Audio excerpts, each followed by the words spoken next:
그래서 10장 19절에서부터 22절까지 말씀 보도록 하겠습니다. 히브리서 10장 19절에서 22절.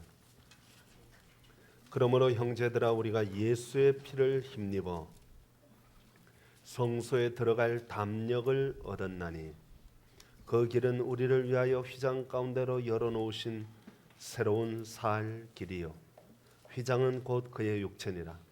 또 하나님의 집 다스리는 큰 제사장이 계시매 우리가 마음의 뿌림을 받아 악한 양심으로부터 벗어나고 몸은 맑은 물로 씻음을 받았으니 참 마음과 온전한 믿음으로 하나님께 나아가자.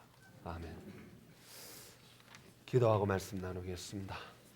하나님 감사합니다.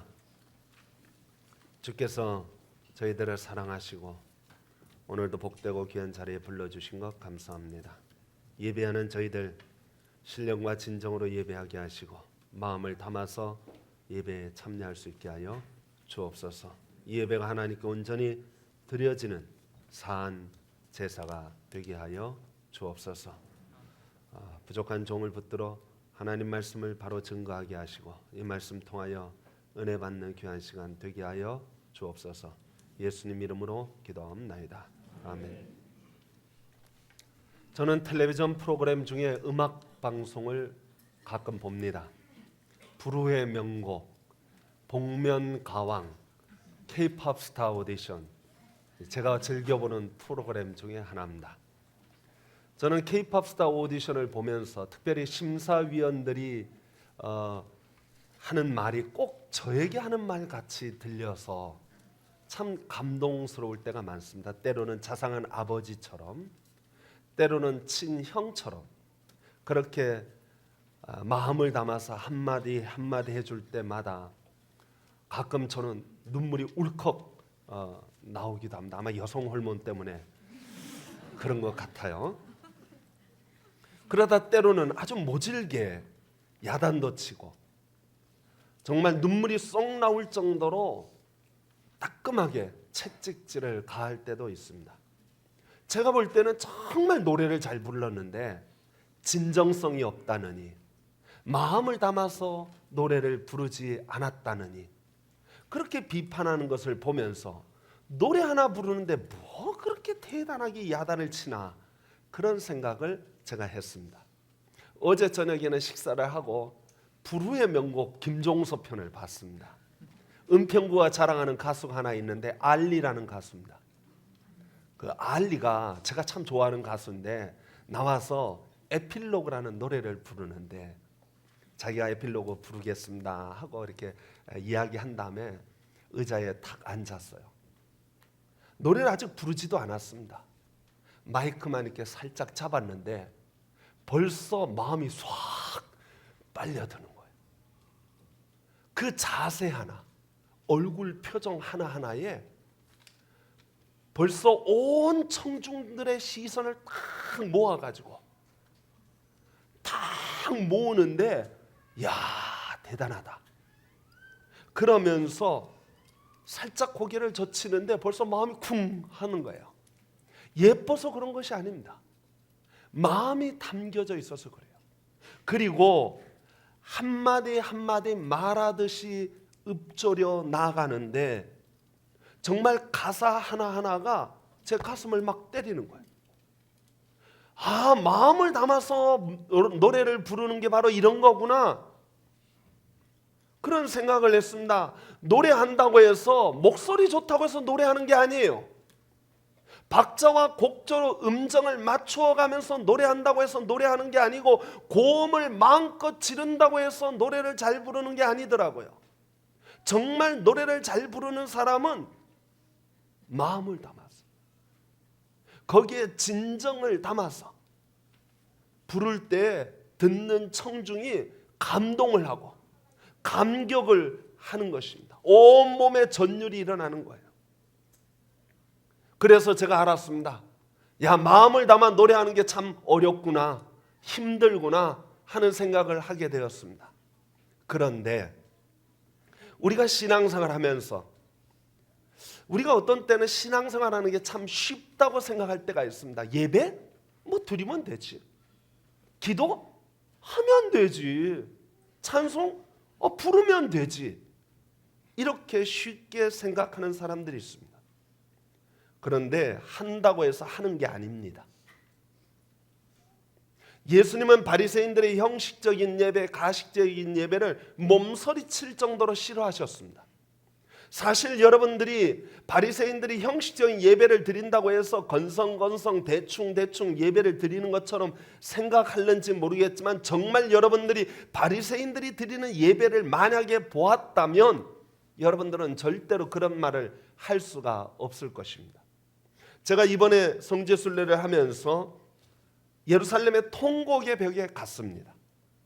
통곡의 벽은 예루살렘 서쪽 벽을 말하는 것인데 AD 70년 예수님이 십자가에서 돌아가신 지 40년 후에 로마의 황제 티투스가 로마 군대를 이끌고 와서 예루살렘을 정복합니다. 무너뜨리는데 예수님의 예언처럼 돌 위에 돌 하나 남지 않도록 깨끗하게 무너뜨립니다. 그런데 어떤 곡절이 있었는지 모르지만 서쪽 성벽 일부분은 그대로 남겨두었습니다.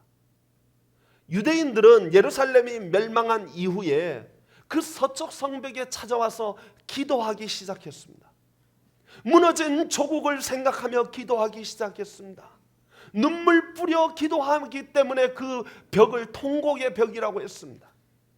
이스라엘 사람들은 그 벽을 붙잡고 기도하는데 제가 그 벽에 가보았어요. 사람들이 유대인들이 기도하는데 유대인들은 이렇게 기도합니다. 고개를 앞으로 이렇게 뒤로 껐덕껐덕 하면서 기도해요. 이렇게 기도하고 어떤 사람들은 성경을 펼쳐놓고 토라를 읽어가면서 기도를 합니다. 그리고 자기의 기도문을 종이에 써와서 그 통곡의 벽 사이에 틈 사이에 끼워놓고 간절하게 기도하는 거예요. 거기 얼마나 많은 관광객이 오는지 몰라요. 사진을 찍어대고 동영상을 촬영하고 그러는데 그 사람들은 조금도 개의치 않았습니다. 그들은 마음을 담아서 기도에 열중을 했던 것입니다. 저는 오늘날 유대인들이 드리는 기도와 예수님 당시 바리새인들이 드렸던 기도에 차이점이 있을까? 저는 생각할 때 예수님 당시 바리새인들이 그보다 더하면 더했지 덜하지는 않았을 것이라고 저는 생각합니다. 유대인들이 정말 마음을 담아서 드리는 것처럼 예배를 드렸습니다. 그러나 날카로운 눈을 가지신 예수님이 보실 때는 아니다는 거예요. 마음을 담아 드린 것이 아니라는 거예요. 오디션 프로그램에 정말 노래를 잘 불렀어요. 제가 볼 때는 진짜 잘 불렀어요. 그런데 날카로운 눈을 가지고 있는 심사위원들은 볼 때 마음을 담은 게 아니라는 거예요. 진정성을 담은 게 아니라는 것입니다.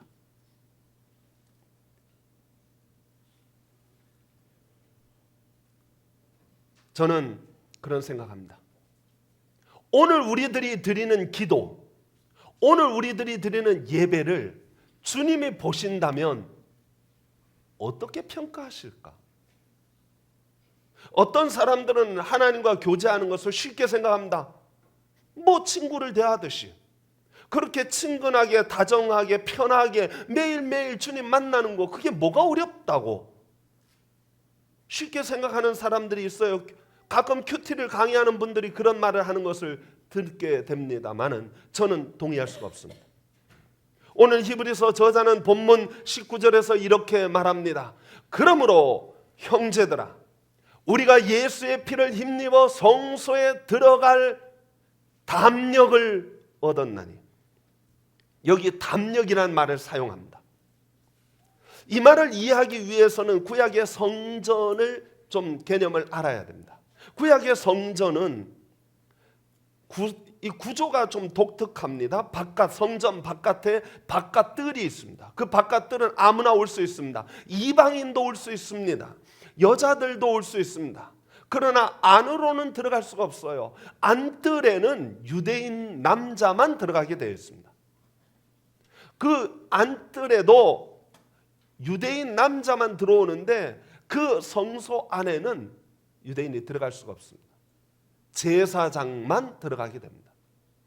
그리고 그 성전 안에는 휘장이 쳐져 있고 그 안에는 지성소가 있습니다. 그 지성소는 하나님이 거하시는 곳입니다. 하나님의 영광, 쉐키나의 영광이 거기 있는 것입니다. 그래서 그 지성소는 아무나 들어갈 수가 없어요. 제사장이라고 해서 들어갈 수 있는 게 아닙니다. 오직 한 명, 대제사장이, 대제사장이라 해도 아무 때나 들어가는 게 아니에요.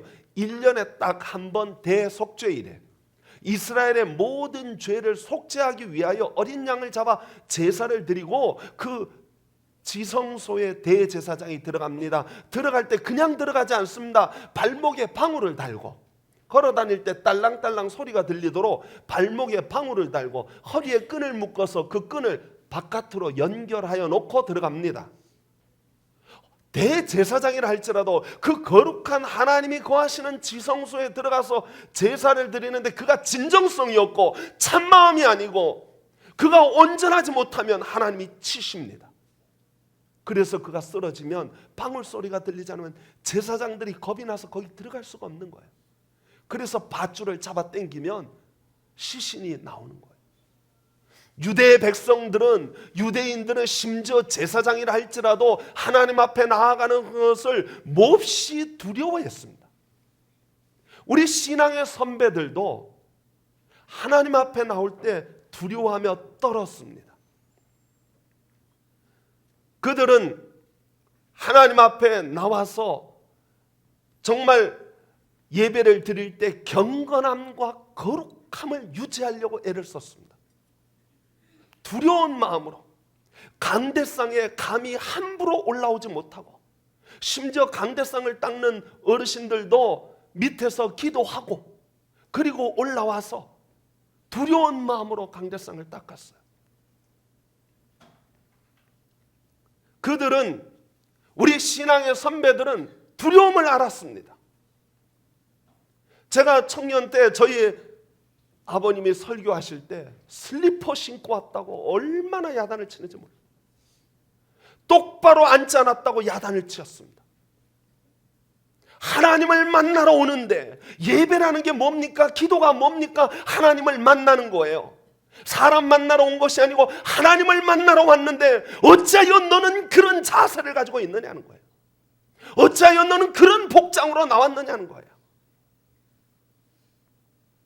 성도 여러분, 신앙생활이 쉽다고 생각하십니까? 기도가 쉽다고 생각하십니까? 아니에요. 어려워요.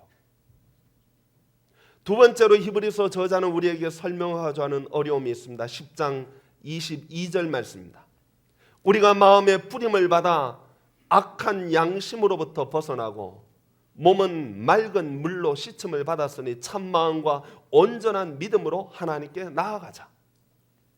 성도 여러분, 우리는 변명하는 데 익숙합니다.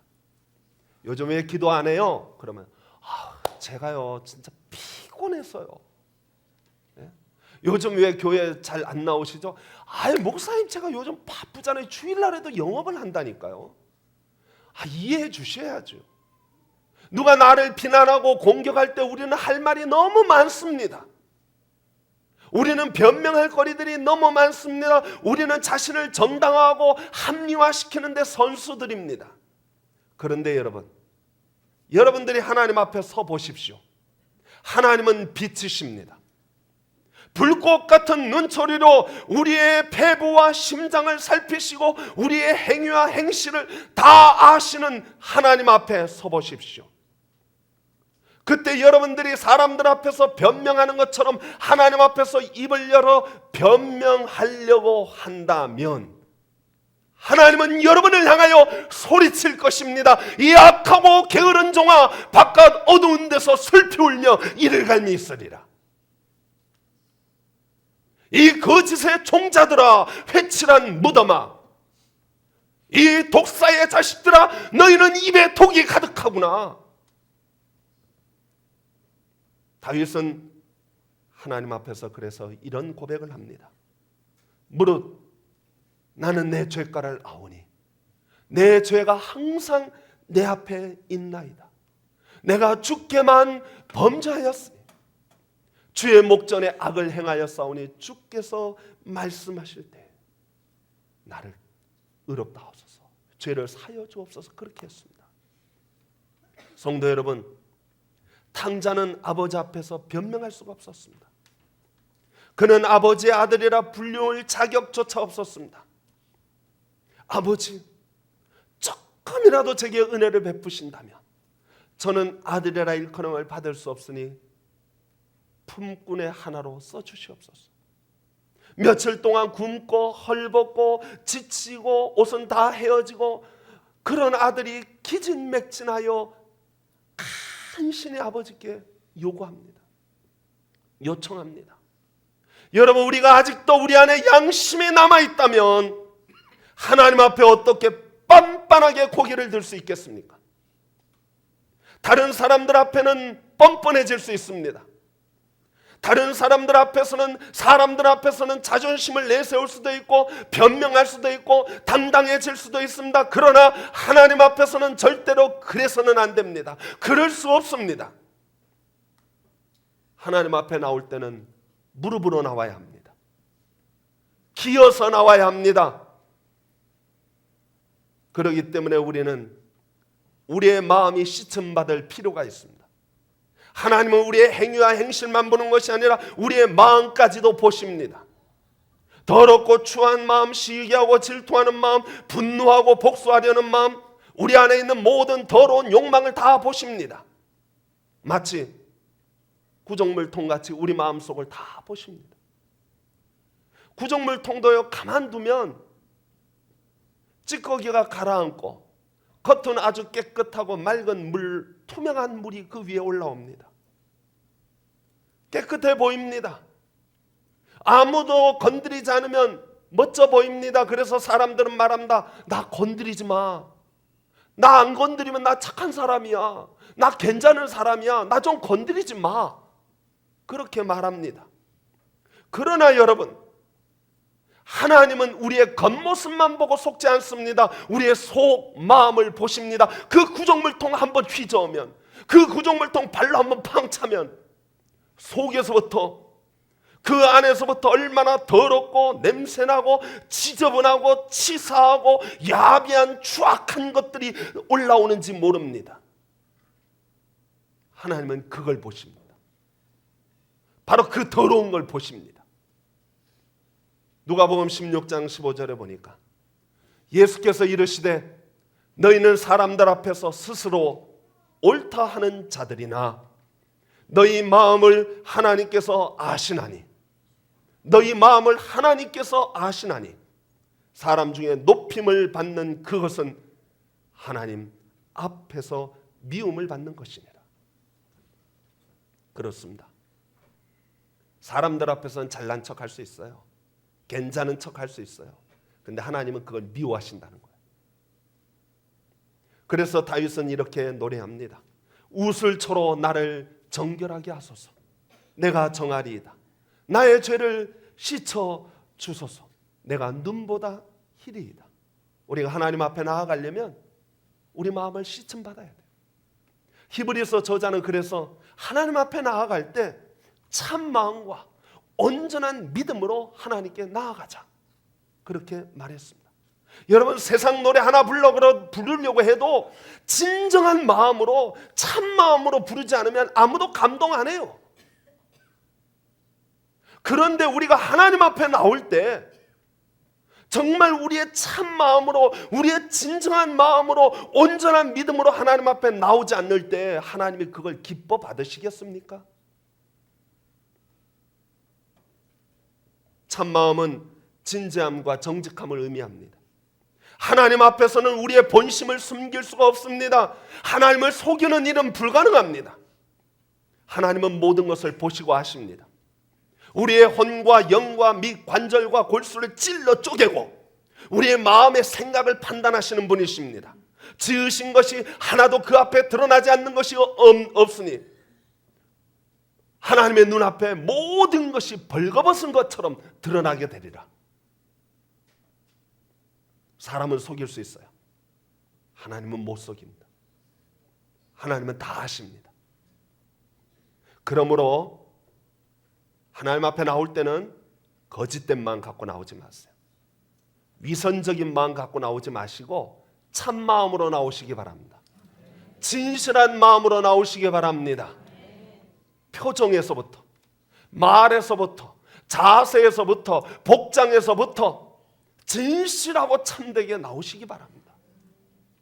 하나님을 대하는데. 시편 기자는 이렇게 말합니다. 내가 나의 마음에 죄악을 품었더라면 주께서 듣지 아니하시리라. 거짓된 마음 하나님이 안 듣는다는 거예요.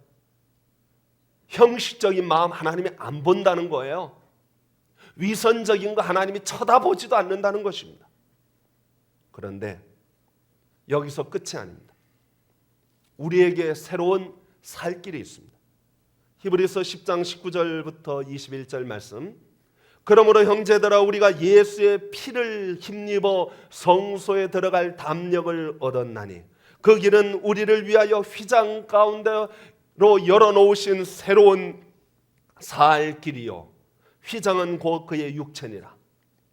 또 하나님의 집 다스리는 큰 제사장이 계시매 그랬습니다. 히브리서 저자는 우리에게 새로운 살 길이 있다는 것을 제시하고 있습니다. 이것은 신구약 성경 전체를 관통하는 중심 주제이기도 합니다. 히브리서 저자는 구약의 예배, 성전 중심의 예배, 형식적인 예배, 의식적인 예배와 그리스도 중심의 예배, 신약의 예배, 영으로 드리는 예배, 마음으로 드리는 예배를 비교하여 말하고 있습니다. 물론 형식이 중요하긴 합니다. 구약 시대는 그게 중요하다고 생각했습니다. 그러나 신약의 예배는 형식보다 더 중요한 게 있어요. 그건 뭐냐? 마음입니다. 진정성입니다. 진심입니다. 신령과 진정입니다. 복음은 우리에게 그걸 요구하고 있습니다. 히브리서 10장 5절 말씀에 그러므로 주께서 임하실 때 이르시되 하나님이 제사와 제물을 원하지 않으시고 구약의 제사와 제물을 원하지 아니하시고 오직 나를 위하여 한 몸을 예비하셨는데 그 몸은 누구냐? 예수 그리스도십니다. 예수 그리스도는 길이요 진리요 생명이십니다.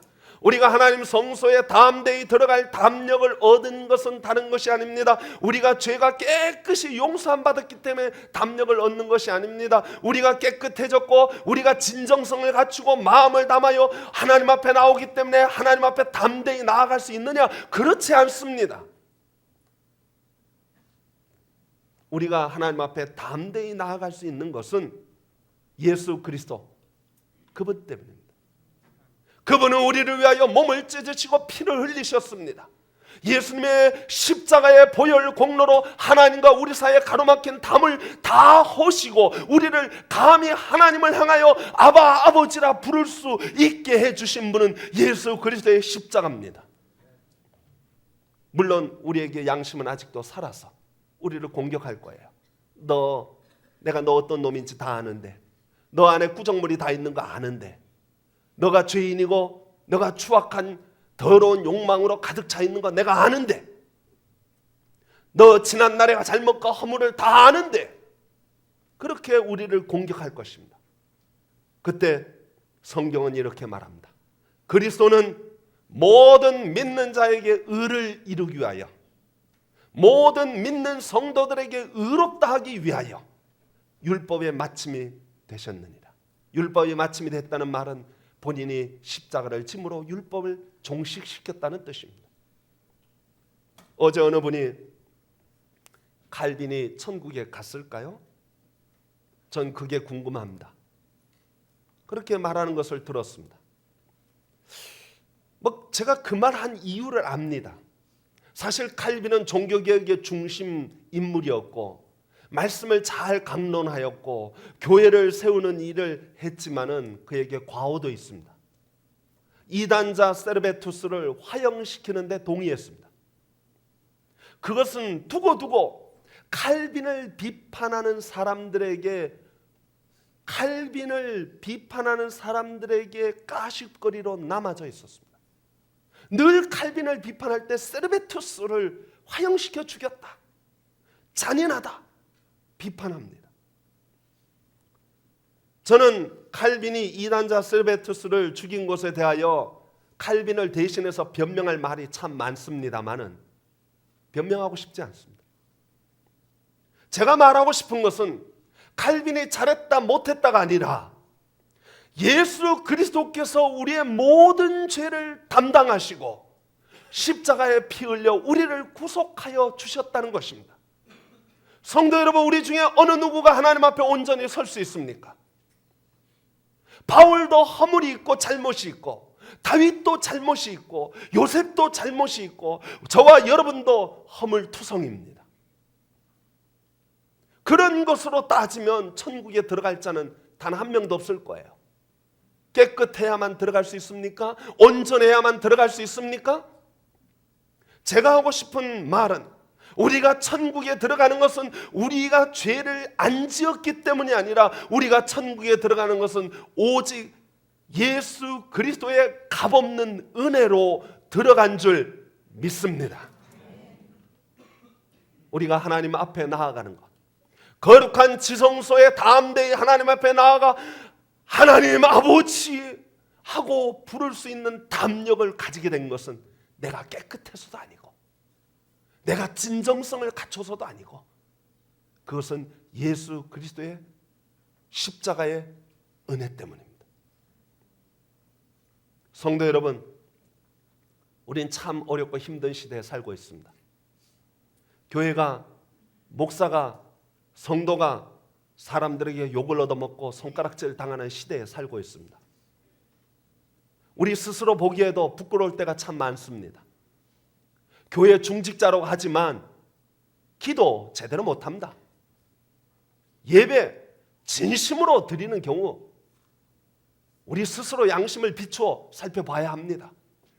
바리새인들을 욕하고 비판하지만 때로 우리는 바리새인보다 더 형식적인 예배를 드릴 때가 참 많습니다. 목사도 마찬가지입니다. 탕자를 비난하고 욕하지만 우리는 탕자보다 더 많은 욕심을 가질 때가 많습니다. 그런 우리가 하나님 앞에 나와서 감히 하나님을 향하여 아버지라고 부를 수 있는 담력이 어디에서부터 나옵니까? 예수 그리스도 때문입니다. 그런 우리가 하나님 앞에 나와서 감히 하나님 나에게 복 주시옵소서, 나의 기도를 응답하여 주시고 나의 요구를 들어 주옵소서 말할 수 있는 근거가 어디에 있습니까? 깨끗해섭니까? 아닙니다. 온전했습니까? 아닙니다. 예수 그리스도의 십자가 때문인 줄 믿으시기 바랍니다.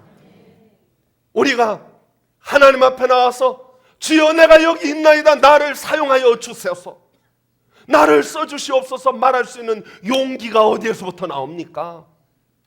자격 갖추어서 아닙니다. 훌륭해서가 아닙니다. 예수 그리스도의 십자가의 은혜 때문인 줄 믿으시기 바랍니다. 성도 여러분, 저와 여러분들은 그 예수 그리스도의 십자가의 은혜로 오늘 이 자리에 나와 예배를 드리고 하나님을 대하고 있는 것입니다. 그런 우리가, 그 십자가의 은혜로 오늘 이 자리에 나온 우리가 그 은혜를 잊어버리고 건성건성, 설렁설렁, 대충대충, 형식적으로, 습관적으로 그렇게 예배를 드린다면, 신앙생활하는 거 물에 물 탄 듯 술에 술 탄 듯 대충대충 신앙생활 한다면 그것은 예수 그리스도의 십자가를 조롱하는 것입니다. 예수 그리스도의 십자가의 은혜를 멸시하는 것입니다. 하나님이 가장 가증스럽게 여기는 것은 바로 그것입니다. 그러므로 저와 여러분들은 진정성이 있어야 합니다. 예수 그리스도의 은혜를 안다면, 예수 그리스도의 십자가의 도리를 정말 여러분들이 알고 그 은혜를 받았다면 여러분은 마음을 담아야 합니다. 신앙생활 대충 하지 마세요. 형식적으로 하지 마세요. 제대로 하시기 바랍니다. 그리스도의 은혜가, 그리스도의 십자가가 우리를 요청하고 있습니다. 적당히 하지 마세요. 진심으로 하시고 진정성 있게 신앙생활 하시고 하나님 앞에 나오시기 바랍니다. 하나님은 바로 그러한 자들을 기뻐하시고 그들에게 한없는 복으로 허락하여 주실 줄 믿습니다. 기도하겠습니다. 하나님 아버지 감사합니다. 주께서 저희들을 사랑하셔서 하나님